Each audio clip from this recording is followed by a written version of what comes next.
Friends, आज की short analysis में हम डिस्कस करेंगे गांधी स्पेशल ट्यूब्स स्टॉक के ऊपर। दोस्तों ये स्टॉक अप्रैल 2024 से करेक्शन के अंदर चल रहा है। मोटा मोटी देखो तो दोस्तों इसने 4 महीने यानी पूरा एक क्वार्टर करेक्शन में बिता दिया। और करेक्शन में भी दोस्तों इसने दोनों तरह का करेक्शन दिया है। इसने प्राइस वाइज करेक्शन भी दिया है और टाइम वाइज करेक्शन भी दिया है। प्राइस वाइज करेक्शन के अंदर स्टॉक डाउन साइड करेक्ट हुआ है और टाइम वाइज करेक्शन के अंदर दोस्तों स्टॉक साइडवे गया, कंसोलिडेशन किया और एक स्ट्रॉन्ग बेस बनाकर अल्टीमेटली उसको ब्रेकआउट किया है।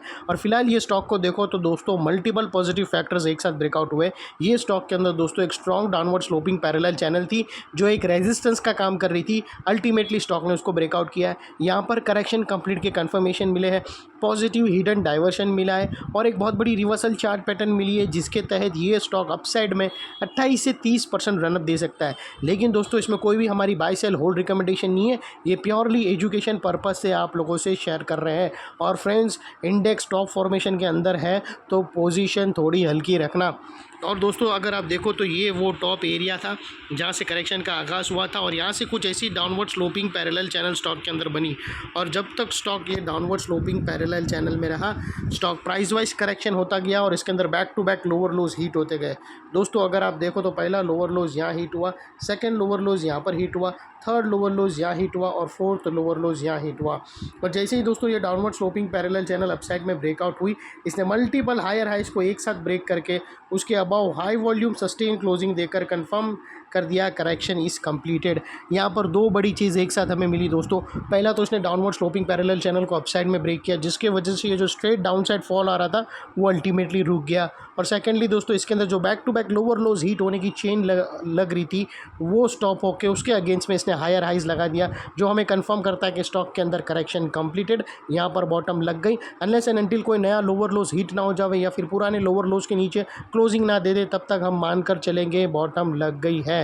और दोस्तों इसने अपसाइड ट्रेंडिंग मूव का पहला कदम जमा दिया मल्टीपल हायर स्विंग को एक साथ ब्रेक करके। और सेकेंडली दोस्तों देख लेते हैं डाइवर्शन का पार्ट। तो अगर मैं आप लोगों को MACD डालकर दिखाऊं तो यहाँ पर क्लियर कट दोस्तों हमें पॉजिटिव डाइवर्शन, हिडन डाइवर्शन मिलता है।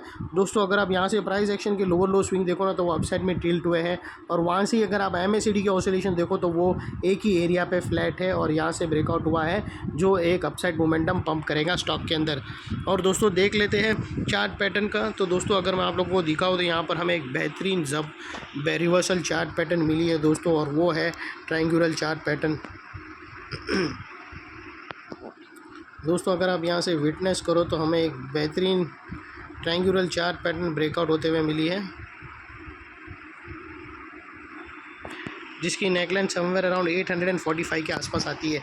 और दोस्तों ये जो इनसाइड रेंज है ट्रायंगुलर चार्ट पैटर्न की, दोस्तों ये कोई छोटी मोटी रेंज नहीं है दोस्तों, ये तकरीबन 28 से 30% की रेंज है जो ये नेकलाइन से ब्रेकआउट होने के बाद अपसाइड में 28 to 30% रनअप दे सकती है।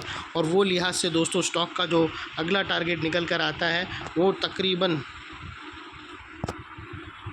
दोस्तों वो निकल कर आता है 1110 रुपीज़ का,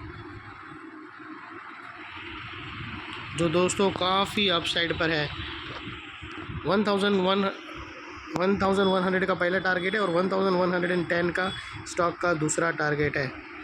और सेकेंडली दोस्तों आप लोगों को ये चीज़ बता दूं कि यहाँ पर कुछ स्ट्रॉन्ग रेजिस्टेंस भी बैठे हैं ये टारगेट हिट होने से पहले, जिसको स्टॉक को फेस करना पड़ेगा और उसको क्रॉस करना अनिवार्य है। क्योंकि अगर आप देखो तो वो रेजिस्टेंस भी थोड़े स्ट्रॉन्ग है, क्योंकि अगर आप देखो तो यहाँ पर जो वीक बनी है वो काफ़ी स्ट्रॉन्ग बनी है।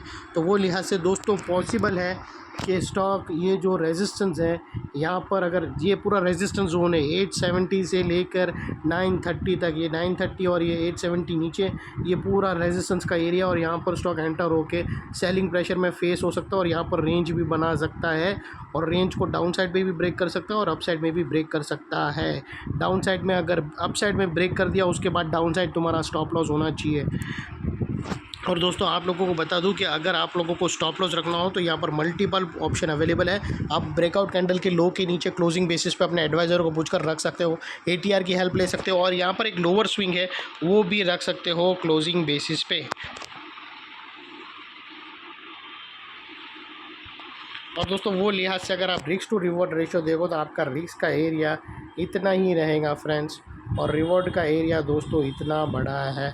तो दोस्तों अगर आप देखो तो ये ऑलमोस्ट मोर देन 1:2 का रिस्क टू रिवॉर्ड रेशियो है, जो काफ़ी फेवरेबल है फ्रेंड्स। और सेकेंडली दोस्तों ये जो नेकलाइन के पास का एरिया है वो बहुत ही इंपॉर्टेंट एरिया है, क्योंकि अगर आप देखो तो यहाँ पर मल्टीपल पॉजिटिव फैक्टर्स एक साथ एक्शन में आते हुए मिले। दोस्तों यही एरिया पे हमने downward sloping parallel channel upside में ब्रेकआउट होते हुए मिली, यही एरिया पे लोअर लोज हायर हाइज में शिफ्ट होते हुए मिले, यही एरिया पे दोस्तों हमें पॉजिटिव हिडन डाइवर्शन MACD के थ्रू मिला, और यही एरिया पे दोस्तों एक ट्रायंगुलर चार्ट पैटर्न ब्रेकआउट होते हुए मिली। तो दोस्तों जो एरिया अभी तक एक स्ट्रॉन्ग रेजिस्टेंस था वो अल्टीमेटली स्ट्रॉन्ग सपोर्ट बनकर खड़ा है। और इन केस अगर स्टॉक अगर ये ब्लू लाइन है जो एक सेलिंग प्रेशर बैठी है, अगर वहाँ से हैवी सेलिंग फेस करके वापस वो नीचे आया नेकलाइन को रिटेस्ट करने, तो दोस्तों ये एरिया सामने आके एक स्ट्रॉन्ग सपोर्ट का काम करेगा और स्टॉक को इधर अपसाइड में पुश करेगा या फिर साइडवे कंसोलिडेशन में पुश करेगा। और इतने बड़े स्ट्रॉन्ग सपोर्ट के नीचे हमारा स्टॉप लॉस है जो आसानी से हीट नहीं होगा, लेकिन बाय एनी चांस अगर क्लोजिंग बेसिस पे हीट हो गया तो दोस्तों नो इफ नो बट सीधा स्टॉप लॉस देकर ट्रेड को क्लोज। ये थी हमारी एनालिसिस। अच्छी लगे तो प्लीज़ चैनल को लाइक शेयर सब्सक्राइब ज़रूर करना फ्रेंड्स। Thank you.